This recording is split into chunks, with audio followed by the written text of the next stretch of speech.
Boeing's laser nuclear fusion jet engine.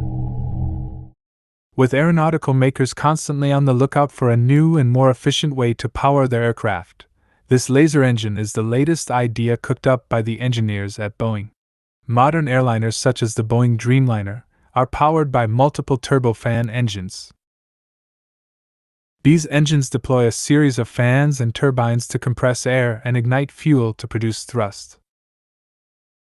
Boeing's patented laser nuclear fusion engine provides thrust in a very different and rather novel manner. According to the patent filing, the laser engine may also be used to power rockets, missiles, and even spacecraft. Let's take a look at how Boeing's laser jet engine works. Boeing's new jet engine works by firing high-power lasers at radioactive material, such as deuterium and tritium. The lasers vaporize the radioactive material and causes a fusion reaction, in effect a small thermonuclear explosion. Hydrogen or helium are the exhaust byproducts, which exit the back of the engine under high pressure. Thrust is produced.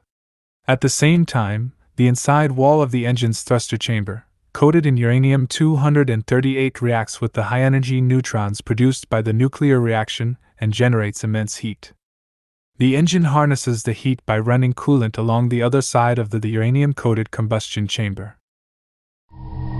This heat-energized coolant is sent through a turbine and generator that produces electricity to power the engine's lasers.